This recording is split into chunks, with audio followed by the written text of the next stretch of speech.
연금이요, 노후 연금. 예, 저도 50대까지 연금 그러면 먼 나라의 얘기인 줄 알았는데 네. 50대 후반 되니까 한번 보게 되더라고요. 얼마나 네네. 많나. 저도 뭐 다행이다 이 정도면 할 정도로. 예. 고개가 끄덕여질 정도로. 예, 예. 예. 그래서 어느 정도냐면은 돈 버는 거 다 써도 됩니다. 월급 벌면 버는데 다 써도 돼요. 은행에 뭐 저금할 거 없이. 네네. 예. 정확하게 어떤 일을 하는 곳입니까, WHO는? 그러니까 쉽게 설명드리면 네. 유엔 기구를 만약 세계의 어떤 정부라고 본다면 세계보건기구는 그 세계의 정부 중에서 보건부라고 보시면 될 것 같아요. 그래서 요번에 우리 코로나 팬데믹 때 맞아요. 다 경험했잖아요. 맞아요. 만약에 국제적으로 대책을 세우지 않으면 큰일 나는 일들이 있단 말이에요. 맞아요. 바로 그런 역할을 하는 것입니다. 지금 계신 과학부. 예, 지금 예, 예. 그곳은 또 어떤 일을 예, 예. 계신 건지. WHO 역할을 하기 위해서는 강제력이 있는 게 아니란 말이에요. 그쵸. 결국은 이제 설득력으로 해야 되는데 가장 큰 파워가 과학적인 근거입니다. 예, 그야말로 진리가 너희를 자유롭게 하리라 하듯이 과학적 증거에 기반한 정책과 권고를 하게 되면은 무시하기 어렵거든요. 그렇죠. 그러면 그 WHO의 그 힘이 나오는 것이 과학적 증거인데 저희가 하는 이제 과학부의 또 일이. 제가 이제 기준국장으로 하는 일은 WHO에서 만들어내는 그 어떤 규범 문서 어떻게 하면 좋겠습니다 하는 권고 문서들이 과연 최신의 가장 좋은 과학적 증거에 기반해서 만들어졌는지 하는 일을 제가 맡고 있습니다. 저희 팀에서 맡고 있습니다. 어떤 근무 환경일지가 좀 궁금해요. 근무 조건은 회원국가 중에서 가장 높은 수준의 공무원 봉급에 맞춘다라고 돼 있어요. 그래요? 그 보수가 정해지는 방식이 여러 도시 다른 도시에 일을 하기 때문에 도시의 물가에 따라서 그러니까 또 같은 월급을 주면 불공평할 거 아니에요. 스위스 물가 또 비싸잖아요. 맞습니다. 스위스가 가장 비싼 도시 중에 하나인데 엄청 비싸죠. 예. 저가 지금 스위스에 근무하는 경우에는 기본급에 아마 네. 80% 정도를 추가로 더 줍니다. 예? 생활비로. 그다음에 도시에 따라서 뭐 그러니까 그거 현지 물가에 따른 예. 추가로 예, 이제 예. 비용을 준다는 얘기죠. 그렇습니다. 그런데 또 다른 이제 장점은 국제기구이기 때문에 어떤 나라에 소속이 안 되잖아요. 그렇죠. 그러니까 세금을 낼 필요가 없죠. 그렇죠. 그러니까 그러네요. 그 부분이 거의 그 나라의 뭐 세율에 따라 다르겠지만 몇십 프로의 추가가 되는 셈이죠. 그러니까 유리한 점이죠. 예. 세금을 안 내요. 지금 많은 분들이 휘둥그레 야, 하실 것 이거 같은데요. 지금 특히 젊은 우리 그렇죠. 앞으로 우리 후배들이 좀 더 네. 관심을 갖도록 또 하나 좋은 점은 이제 연금이요, 노후 연금. 예, 저도 50대까지 연금 그러면 먼 나라의 얘기인 줄 알았는데 네. 50대 후반 되니까 한번 보게 되더라고요. 얼마나 네네. 많나. 저도 뭐 다행이다 이 정도면 할 정도로. 예. 고개가 끄덕여질 정도로. 예. 예. 예. 그래서 어느 정도냐면은 돈 버는 거 다 써도 됩니다. 월급 벌면 버는데 다 써도 돼요. 은행에 뭐 저금할 거 없이. 네네. 예. 그래서 아니 사실 저는 국장님이 이렇게 디테일하게 얘기해 주실 줄 몰랐는데 이렇게까지. 관심들이 많을 것 같아서. 왜냐면 이제 원진 레이온 사건 이걸 우리 그 국장님께서 보상을 받을 수 있게끔 예. 이것을 다 좀 하셨군요. 저 혼자 한 건 아니고요. 예, 근데 그게 어떤 사건이죠? 그러니까 제가 좀 어릴 때였나요? 이게 한동안 좀 뉴스에도 좀 자주 나왔었고 저도 이거 기억이 나거든요. 이게 이제 66년부터 27년간 원진 레온이라는 합성 섬유 공장에서 일어난 노동자 집단 이황화 탄소 중독 사건입니다.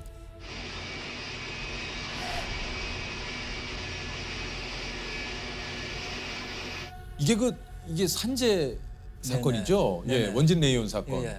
간단하게 말씀드리면은 60년대 한참 이제 경제 개발에 몰입할 때죠. 그때 일본에서 한국에 식민지 보상금으로 뭐 현금도 주고 현물도 주고 하는데 그 현물 보상의 하나로 레이온 회사의 기계를 한국에 이제 줬어요. 그 레이온이라는 거는 이제 나무에서 펄프를 만들어 갖고 거기에 이氧화탄소랑 반응을 일으켜서 실을 만들어서 그렇죠. 되게 옷 안감으로 이렇게 쓰는데요. 레이온. 아마 여성 내의나 이 양복 내의에 다 사용합니다. 그러니까 옷감이죠, 그 레이온이란. 그렇죠. 그 기계를 수입해서 돈을 벌면 어떨까 해갖고 그런데 그때 이미 그 기계가 오래되고 거기서 환자들이 많이 나와서 일본에서 도저히 운영이 불가능한 쉽게 표현하면은 일본에서 고철 기계를 들여다가 66년도에 시작을 했어요. 안전 시설이 원래 다 돼 있죠. 그런데 기계가 조금 노후되면은 그 격리되어야 되는 그 독성가스, 이氧화탄소 배출이 됐군요. 가 배출이 되어서 흡입이 되죠. 그 과정에서 이제 일하는 사람들이 이氧화탄소를 계속 마시게 되는데 그렇게 5년, 10년 계속 일을 하게 되면은 이제 쌓이는 거죠. 쌓여서 독성이 나오고 지난해 11월 이황화 탄소 중독으로 하반신 마비 증세를 일으켰는데 신장 이상과 심장 마비 증상 등으로 퇴직한 뒤 정신분열 증세까지 겹쳐 5년간 치료받기도 했습니다. 이 사건으로 이제 308분이 사망을 하시고 950여 분이 피해를 봤는데요. 한국 역사상 최악의 집단 산업재해란 기록을 남깁니다. 88년도 7월 달에 한겨레 신문에 기사가 딱 일면토로 나왔어요. 원진 레이온 노동자들이 반신불수가 됐는데 퇴직시켜서 지금 올 데 갈 데 없는 상황이다. 이분들이 똑같은 부서에 근무를 했어요. 방사과라고 하는 실을 이렇게 실을 감는 그 기계가 있는 곳에서 일하신 분들인데 거기서 되게 5년 10년 일하시다가 나이가 이제 40, 50 돼 갖고 직장에서 중풍 걸렸다고 이제 퇴직을 시켰군요. 퇴직을 시키죠. 이분들이 처음 몇 년 동안은 자기 잘못인 줄 알고 있다가 주변에 다른 사람들도 비슷하게 당하고 있으니까 네네. 이건 아닌 것 같다, 뭔가 있는 것 같다 했는데 그 당시에는 아시다시피 회사를 상대로 소송을 하거나. 그게 어려웠거든요.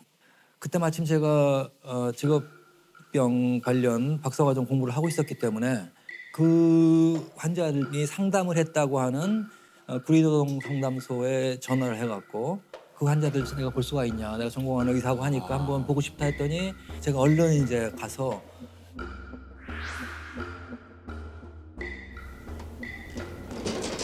아유 안녕하세요. 네. 쫙 정밀 진찰을 다 했죠. 그랬더니 보통 그 당시에 많았던 중풍의 그 모습에 더하기 중풍으로 설명되지 않는 부분들이 많이 있어요. 소통이 잘 안 되고 더듬거린다거나 얘기하다가 갑자기 눈물이 나온다거나 뭐 갑자기 조금 어려운 슬픈 얘기 하는데 이렇게 휘죽휘죽 웃거나 이렇게 거의 치매 상황이었어요. 그래서 이 병이 사람들의 이 뇌를 망가뜨리기 때문에 굉장히 예측 불가능하게 난폭해질 수가 있어요. 뭐 가정폭력 이런 게 흔하고. 그러니까 도대체 이 병의 나가고. 원인이 뭔지를 모르다 보니까 그렇죠. 이 병원비, 의료비로 다 지출을 하더라도 예. 병의 호전은 안 되고. 예. 그거 수업 시간에 듣는 생각이 나더라고요. 이氧화탄소 가스는 이게 단순한 한두 군데 장기의 이상을 가져오는 게 아니라 온몸에 여러 장기 이상을 가져온다. 그래서 그래서 이게 복잡한 거구나 해갖고 이제 그 길로 제 모교 서울의대 도서관에 가서 쫙 뒤졌죠. 색인이라든가 이런 지금까지 컴퓨터로 쭉 찾는 게 아니기 때문에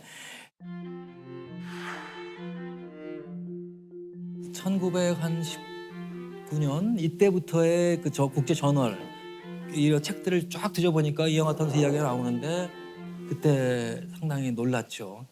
그 책에 나와 있는 그 환자들에 대한 증상 기술이 제가 봤던 똑같군요. 낮에 봤던 그 환자들하고 너무 똑같아서 소름이 쫙 끼치고 제가 갑자기 어떤 뭐랄까요 소명을 부여받은 것 같은 대한민국 의사들 중에 환자를 보고 또 그런 과학적인 배경을 본 사람이 저밖에 없는데 제가 만약에 입을 다물고 있으면은 이분들은 그대로 알려지지 않은 채 그때 이제 결심을 했죠. 이거는 내가 의사로서 이분들을 받쳐주는 게 내 역할이겠다.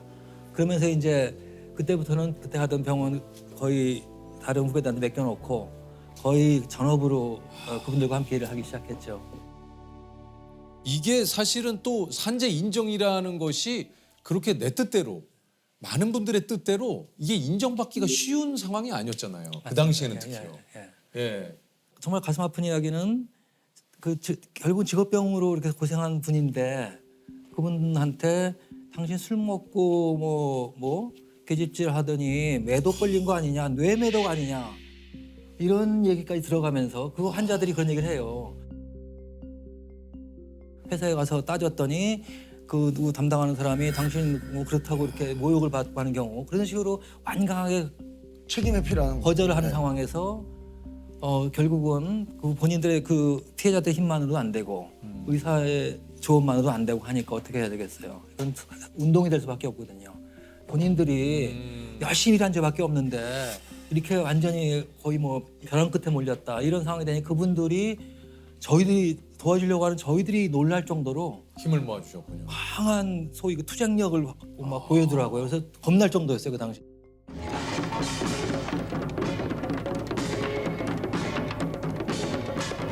저도 병원 문 닫긴 싫은데 놀랄 정도로 어느 정도였냐면은 서울올림픽 앞두고서 춘천에서 구리로에서 서울로 성화봉송을 하는데 만약에 정부에서 이걸 조사해서 해결 안 해주면은 그 며칠 앞두고서 거기를 막겠다. 우리는 그 수밖에 없다. 전 세계에 우리의 상황을 알릴 수밖에 없다. 그러고 있는데 전화가 왔다고 왔는데 국회 쪽에서 네. 어떤 그 해결책을 만들자라고 온 거예요. 그러니까 아마도 성화봉송로 막힐 거고 그러면 뉴스거리가 뭐 그냥 해외 토픽으로 막 나올 거 아니에요. 그래서 그 분위기 속에서 국회에 가서 회사 쪽 대표들과 함께 처음으로 대면을 해서 과학적으로 그거를 그 의학적으로 진단해 줄 사람들, 판정해 줄 사람들이 필요한데 공정하게 하기 위해서 회사 쪽에서 지정하는 의사 3명, 또 이 원가협에서 지정하는 의사 3명, 3대 3으로 모여서 의사 대 의사로서 그 환자만 놓고 기록만 놓고서 판정을 하자라고 들어갔던 거고. 안 될 수 있는 환경을 갖다가 허용이 되잖아요. 나라에 따라 어떤 나라의 경우에는 그 의사 드디어 됐다 했는데 그게 또 다른 고난의 시작이었어요. 왜냐하면은 회사에서 지정하는 의사분들이 이런 질병은 이거는 본인의 개인 병일 수도 있다.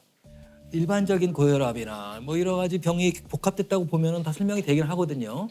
근데 우리의 주된 논거는 어떻게 개인의 병이 이 몇백 명이라는 한 부서에서 이렇게 집단으로 젊은 발생하죠. 나이에 40대 50대 나이에 나올 수 있느냐. 근데 그건 통계학적인 숫자죠. 그럴 수 있는 거죠. 하루에 갑자기 교통사고 많이 날 때도 있지 않습니까? 이렇게 나오는 데야 방법이 없었어요. 그래서 끌다가 상대방의 신장을 전공한 내과 교수님이 신장 조직을 띄어서 그걸 전자미경으로 보면은 거기에 뭘 많은 설명들이 나와 있는 경우가 있어요. 그걸 한번 해보면 어떨까요? 그러는 거예요. 그런데 저도 이제 임상을 해봐서 알지만 신장 조직 검사는 그 조직 검사에 따르는 그 사망률이 또 있어요.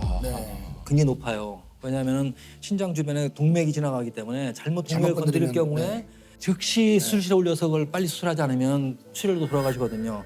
그런데 저희 입장에서 볼 때, 이 피해자 대표 입장에서 볼 때 이미 교과서에 다 나와 있고 전에 나와 있는 몇십 년 된 그런 거를 구태여 확인하기 위해서 조직 검사를 하다가 누가 돌아가시면은 그건 뭐 어떻게 할 거예요? 왜 조직 검사까지 가야 됩니까? 그런데 이분들은 꼭 봐야 되겠다는 거예요. 그래서 한 달을 고민하다가 그럼 한번 해봅시다 하고 자원자를 잡았더니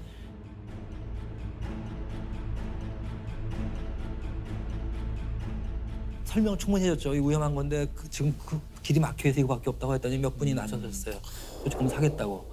엄청나게 고통스럽고 힘든 그 과정을 조직 검사를 거쳐갖고 다음 모임에 갔더니 분위기가 좀 달라요. 그 교수님 얼굴도 그렇고 드디어 이분들도 뭔가 본 거예요. 기저막이라는 게 있는데 그게 보통 사람들보다 몇 배로 늘어나 두꺼워져 있는 게 딱 나온 거예요. 왜냐하면 피부에 자꾸 마찰을 주면 거기가 두꺼워 굳은 살백이잖아요. 그런 식으로 독성가들을 계속 상대하다 보니까 거기가 두꺼워져. 거기 두꺼워져 있는 게 나온 거고 네. 그 신장내과 교수님 처음 본 거예요, 이거를. 그리고 이거는 그러면 뭔가 있다. 그래서 인정이 그래서 의학적으로 이제 뒷받침이 돼서 인정이 되기 시작했습니다. 정말 이게 좀 뭐 지난하고 어려운 힘든 과정을 거쳐서 이게 참 재무부, 상공부, 노동부 등 12개의 관계부처는 원진 레이온의 공장을 폐쇄하기로 결정하고 직업병 환자에 대한 보상 대책을 강구하기로 했습니다. 이제 그때 일반 그 산재 보상 기준이 너무 낮았어요. 전신 마비가 되거나 눈을 시력을 잃거나 사지절단이다 이런 정도의 1등급인 경우에 그 당시에 액수로 아마 4천, 5천만 원 됐던 것 같아요. 그거밖에 안 돼요? 그거밖에 안 됐어요. 그리고 이제 손가락이 뭐 약간 끝이 잘리거나 이제 흉터가 생기거나 뭐 이런 경우에가 14등급인데 몇백만 원이었어요 그 당시에. 그러니까 우리는 그걸로 해서 보상됐다 하고 싶지 않았어요. 그래갖고 우리는 1등급은 1억을 해야 된다. 14등급은 1,000만 원을 해야 된다. 그래서 그 스케일을 확 올려놨죠.